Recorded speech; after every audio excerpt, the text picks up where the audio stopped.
$15,000 for an automobile? Why, it's ridiculous. Asinine. Absolutely out of the question. Why? It's my money, isn't it? Not yet, it isn't. That money's held in trust for you.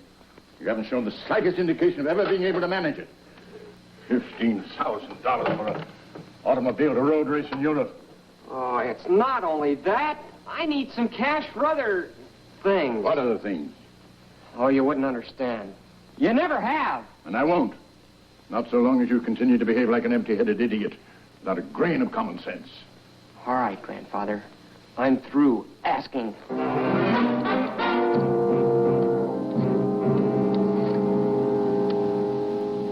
Mr. Herbert Maris, please. Hello, Herb. George Burkhart. I wish you'd come over here as soon as you can. I need your help. George, my grandson has robbed my safe.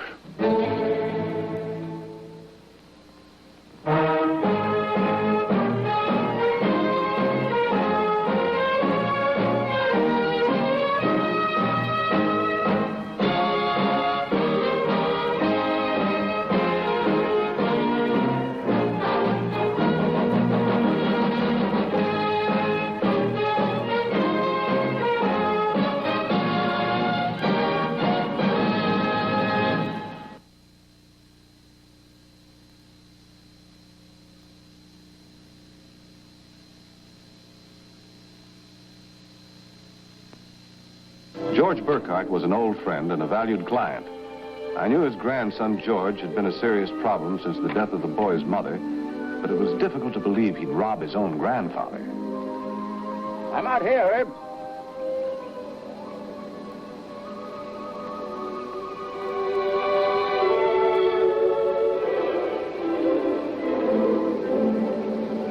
Take the white ball. Thanks, Herb, for coming so quickly. Well, you sounded pretty upset. That's an understatement. Herb, I finally made up my mind to one thing. What's that? This time, George will have to face up to the full consequences of his act. Oh, good shot. Well, why are you so positive it was George? That safe was opened by someone who knew the combination. How much is missing? $600 and some valuable family jewelry. But why would George steal $600 in family jewelry when he's practically stealing from himself? Herb, you don't know what I've gone through with that boy. After his father died, his mother indulged and overprotected him to such an extent that he has absolutely no sense of values. It's a very serious accusation you're making. Are you sure it couldn't have been somebody else? Positive. The house had a modern alarm system. The safe is burglar-proof.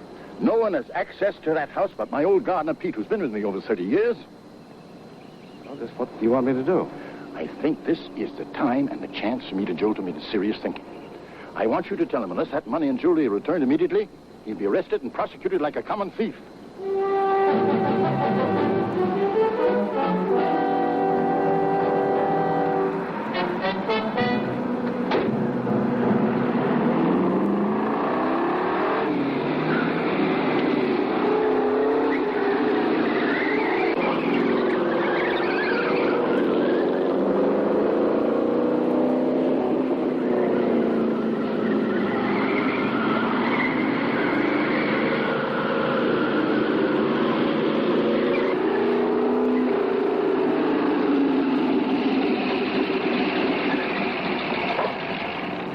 Mr. Maris, what are you doing here? Well, I'm certainly not here to race you in one of these things.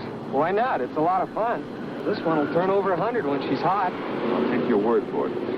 Couldn't you have developed a less nerve-wracking sport like tightrope walking over Niagara Falls? That's not risky enough.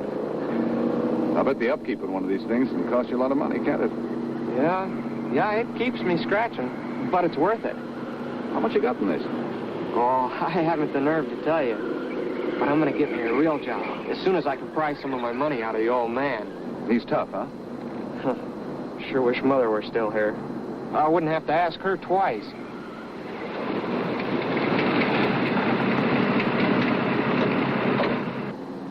George, I'm here at your grandfather's request to talk about what happened last night. You mean he's going to give me the money? Not exactly. He wants you to give him the money he says you took from his safe last night. Took from his safe? He's out of his mind. I don't have to steal. Unless you return the missing money and jewelry, he's going to sign a complaint. I'd advise you to talk it over with him. You bet I'll talk it over with him.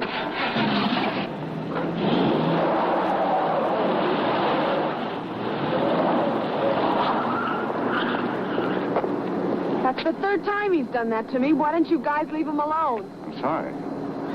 I'll just bet you are. Well, maybe someday I can do something nasty to you.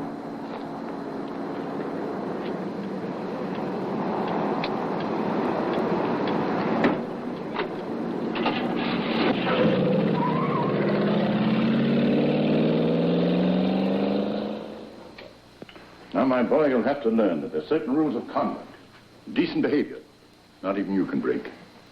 If you weren't such a tightwad with my money, I wouldn't break any rules. Now, you listen to me. Either you return the money and jewels you took from that safe last night, or I'll have you arrested. I'm giving you fair warning. If you have me arrested, you'll regret it.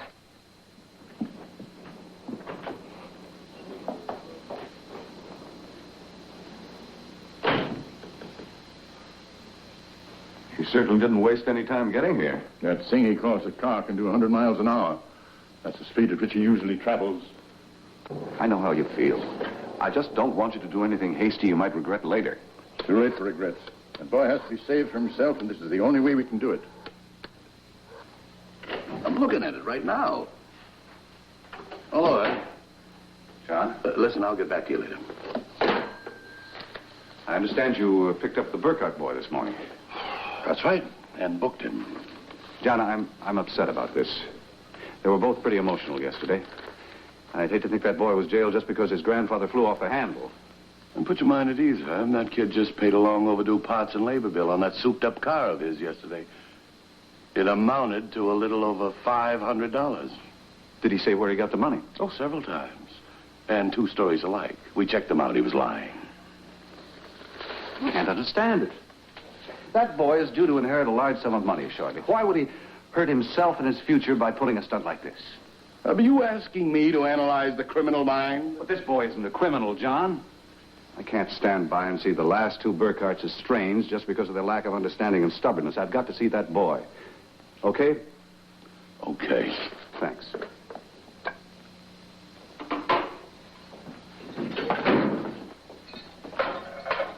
Boy, am I glad to see you. How soon can you get me out of here? Well, that depends on you. But if I'm going to act as your lawyer, you'll have to be absolutely honest with me. I suppose you tell me all about it. Mr. Maris, there's nothing to tell. I did not rob that safe. How could I? I don't even know the combination. Your grandfather says you do. Oh, he only thinks I know. I pretended to learn the combination by watching him. I knew it annoyed him. Actually, I couldn't open it if my life depended on it. If you didn't rob the safe, where'd you get the money to pay the $500 parts and labor bill? Oh, I borrowed it. From whom? Well, George? I can't tell you. I just can't tell you. I think you're both dead wrong, but there's nothing I can do if you won't be frank and truthful. George, when you want to level with me, you can reach me at my office. Guard!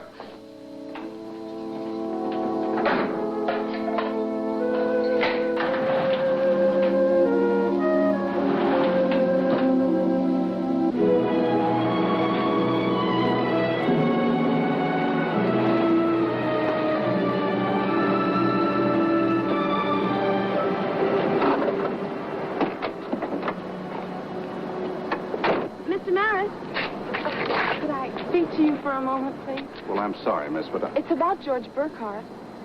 do I know you? My name's Mandy Adams. We talked at the racetrack yesterday. Oh, you mean the crash helmet, the coverall? Mm-hmm. Gee, I'm sorry I was so snippy, but, well, I was mad. Oh, it's perfectly understandable. Yes, there are a few things I'd like to talk to you about. Sit down, won't you?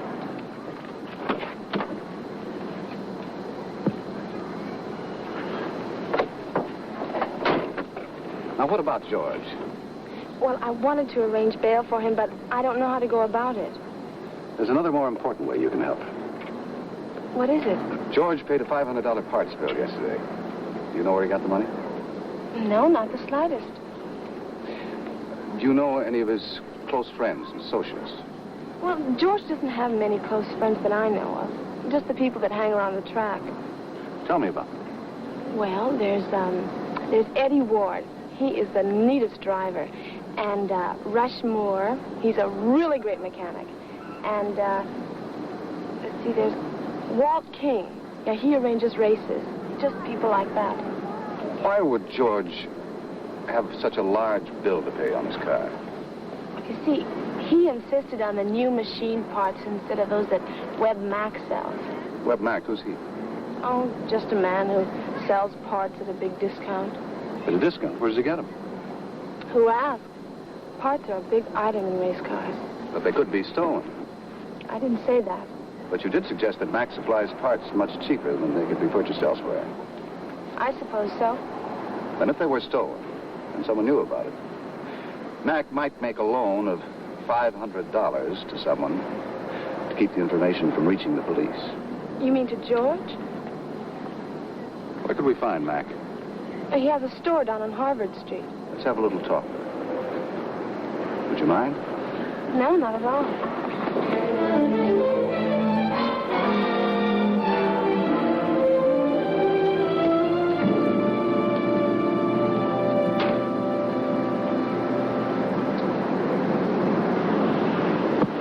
Hello, Counselor. I guess you got my message. No, I didn't. What are you doing here? Purely routine. Fellow by the name of Webb Mac runs a stolen parts racket. He was caught stripping a car and failed to stop on a policeman's order. Where is he now? In the morgue. The young lady interested in Mac? Only incidentally. She's really interested in George Burkhardt. Oh, well, that's what my message was about. Oh, what was it? George Burkhardt tried to commit suicide last night. I dropped Mandy off at her car and headed for the jail ward of the county hospital. I was shocked and distressed at the boy's action. An attempted suicide would indicate a strong sense of guilt. It was a guilt I was also sharing. My attitude at our last meeting hadn't been very sympathetic. You idiot! You stupid fools! Let me out of there!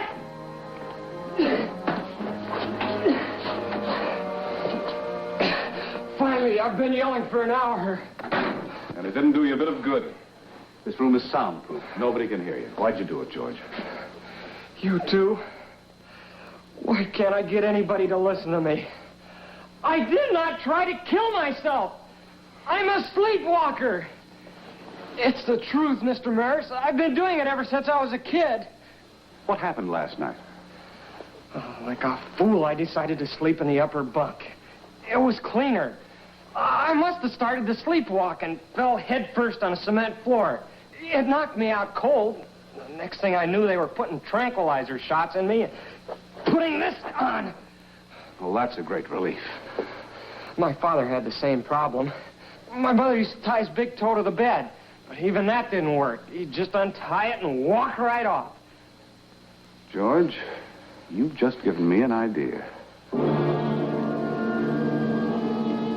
I needed some authentic and expert information about sleepwalking, so I consulted Dr. Horace Belden, a leading neurologist. Somnambulism is by no means uncommon, Mr. Maris. Believe it or not, there are hundreds of cases reported every day. What do people in this state of animation do? Usually very simple acts.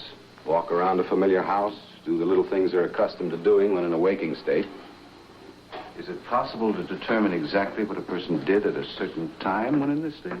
Yes, under favorable conditions. One more question. How? Through hypnosis. Sometimes a hypnotized somnambulist can be persuaded to remember or reenact a particular event. Doctor, with your help, I might be able to prevent a miscarriage of justice. And find an answer to a very baffling situation. Sleepwalking hypnotism. Believe me, John, It's possible. Oh, Herb, why not bring the boy here? Why go to the doctor's office? Because Dr. Belden thinks that the boy would be too upset and nervous in jail to respond properly. Look, Herb, let's try a lie detector test or truth serum. Those methods might not work, John. If the boy robbed the safe while he was in a somnambulist state, the fact remains in his subconscious mind. And he might deny it because he consciously believes he's innocent. Herbert Almaris, if you're trying to confuse me, you're doing a pretty good job. But it might work, John. Now, what do you lose if you try it? Supposing the boy did rob the safe and did it while he was sleepwalking and doesn't know it. This is a chance for us to find out the truth, John. You know, Herb, I've gone along with you in a lot of pretty weird deals, and... well, I guess one more won't hurt, huh? Thanks.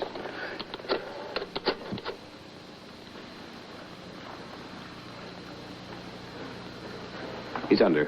Very good subject, I might add. Can he hear us? No, he'll only hear me. Ask him to tell us exactly what he did after 10 o'clock on Wednesday night. Very well. Now, George, I want you to go back to Wednesday night last after 10 o'clock. What are you doing? I'm in my room. Doctor, ask him where he got the $500. George, where did you get the money with which to pay this Acme bill? Tell me, George, where did you get that money? Oh. This is something he doesn't want to reveal, so I can't persuade him to answer. Why? Contrary to popular belief, Lieutenant, no one can persuade a hypnotized subject to commit a crime or perform an immoral act if it's something he wouldn't do while fully conscious. It's just possible George is so determined to keep his secret he won't answer even under hypnosis. Is there anything else you'd like me to ask him? No, I guess not. It's too bad, Herb. I was hoping it might work. So was I. Now think, Mandy. Tell me anything you can remember. We've got to find out where George got that money. Gee, I'm sorry, Mr. Maris, but I told you everything I can think of. Mandy, a man is known by his past record. Unfortunately, George's isn't too good at the moment. I hate that old Mr. Burkhart. I think he's framing George. Say, why don't you get him to talk? Yes. It's a very good idea. Herb, this is ridiculous. You know that, Lieutenant. Mr. Burkhart, there's nothing ridiculous about hypnotism in proper hands. Today, it's a valuable medical tool. Now, why not let Dr. Belden try his experiment? It can't do any harm, and it might help us get to the truth. I've already explained everything that happened. Furthermore, I'm a very strong-minded man. Nobody can hypnotize me. George, I'll admit that right now that all of the evidence is against your grandson, and he'll probably be convicted. Largely on your testimony. Is that what you want? Are you so set on teaching him a bitter lesson your way? Are you willing to see him sent to prison without making one last effort to help him?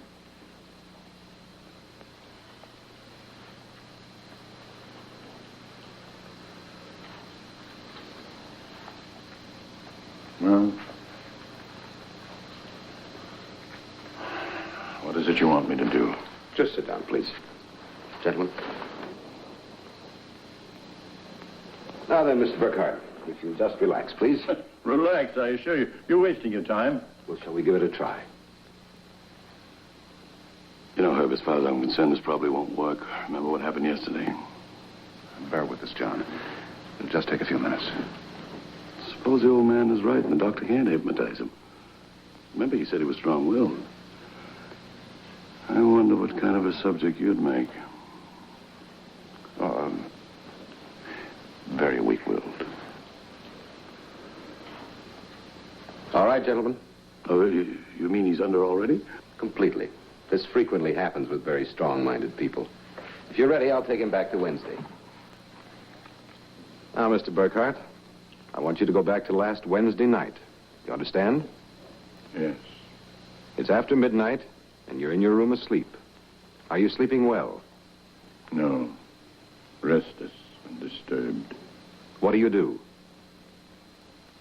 Get up and go downstairs. You are now downstairs. I want you to open your eyes and do exactly what you're doing when you come in this room.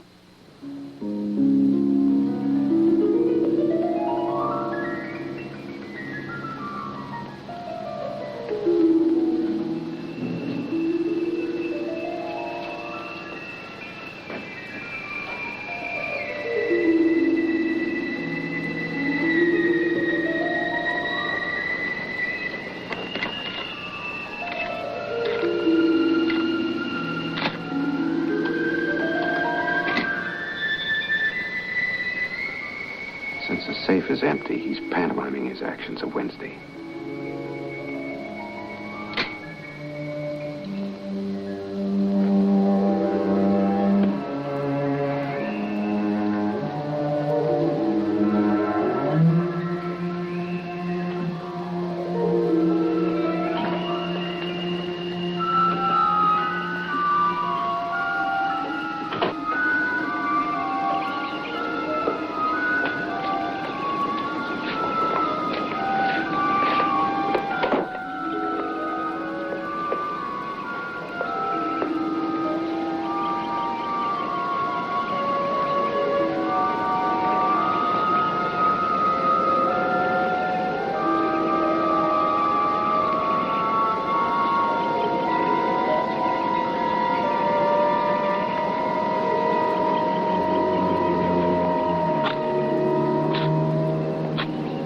If I hadn't seen it, I wouldn't believe it.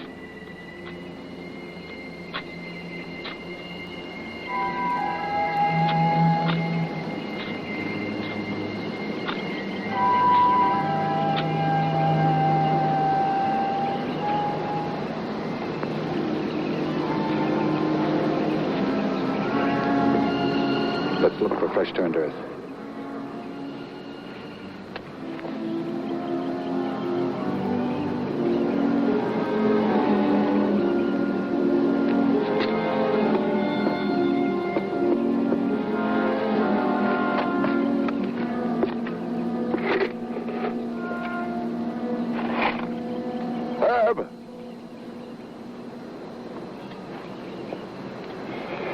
What are you fellows doing here?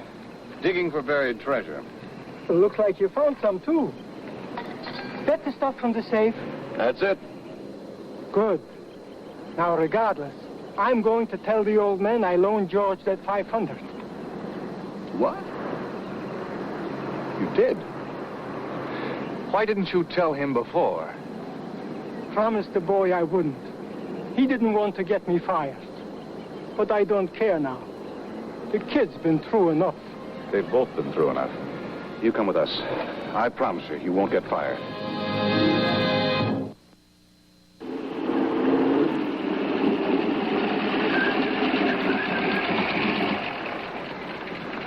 Well, Herb, you're right. This thing's unsafe. George, you're going to have a new car immediately.